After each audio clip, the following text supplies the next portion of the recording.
You're likely familiar with micromanagement, a boss who's constantly looking over your shoulder, checking your work, asking what you're doing, why you're doing it, and they always expect you to be busy or in the middle of work, even when you know they aren't always in the middle of work. Micromanagement is not an inherently bad thing, though it definitely does have that reputation. There are some things that should be micromanaged. When a new process is defined and rolling out, you may need to dedicate extra time to checking in with employees and stakeholders to make sure they are doing the process right, that it makes sense, and see if they have any questions or have identified any process gaps along the way. If you're rolling out a new software initiative, you may want to be checking in with your project managers, implementation teams, vendors, stakeholders, and users to make sure misses and gaps aren't slipping by. I have done event and stage coordination and management. It takes a level of micromanagement. If I'm setting up an event, I see the wires, the cords, the backgrounds. I'm thinking about where the cameras are, what the photographers will see, what will show how to hide or obscure even the littlest things so they aren't visual distractions. Or I'm watching every aspect of a timeline.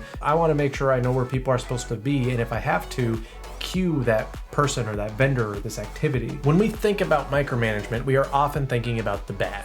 Many leaders and organizations may be micromanaging and not even realize it. I have seen micromanagement manifest itself in different ways at different organizations with different managers. I've seen multiple companies who wanted employees to track their hours, which is not a bad thing. Even as an employee, it's good to know where you're spending your time and how much time you're spending on certain tasks. However, I've seen this go far beyond clocking in at the beginning of the day and clocking out at the end of the day. One company wanted employees to track when they were working, when they were on the phone, when they were wrapping up a call, when they were on break, when they were on lunch, and when they were in the restroom. This company regulated restroom time at 15 minutes per week. Anything more than that was considered unpaid time. 3 minutes per day for your typical 5-day work week. Most of the employees couldn't even walk to the restroom and back in 3 minutes. The rationale behind this decision was that the workers had 2 15-minute breaks and then a 30-minute lunch, and so they had plenty of off time outside of when they were working. At its core, this was nothing but organizational scar tissue. A bad policy that was put in place because a few employees had abused their unlimited restroom breaks, so every employee after was made to suffer. One company wanted every employee to maintain an hour-by-hour list of what they were working on. This can be a good thing because you can see what customers, what users, what type of issues are taking the most time from your team. But upper management had a very different idea. They wanted every employee to be able to account for every minute of their day, all 8 hours that they're getting paid for, and be able to account for what they were working on. Even your best employees will likely only give you about 6 hours of good, solid work on their best days. We need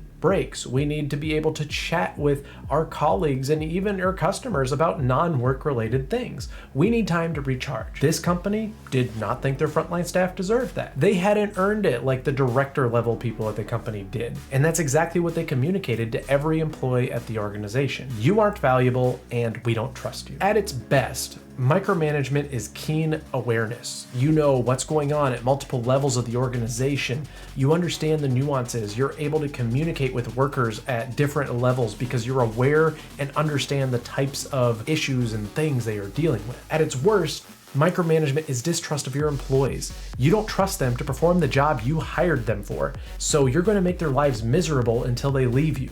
And then you'll wonder why your turnover rate is so high. Micromanagement is an absolute waste of your leadership's time, energy, and talent. If you're in upper management and you have managers or supervisors who are micromanaging their teams, they are wasting their time, your frontline workers' time, and your company's time and money. You need to address that and help them understand that micromanagement is not a part of their job. Micromanagement is the enemy of innovation and creativity. You want them to follow a line, fit in a box, not step out of it. And if an employee has an idea of how to do things better, it's often shot down.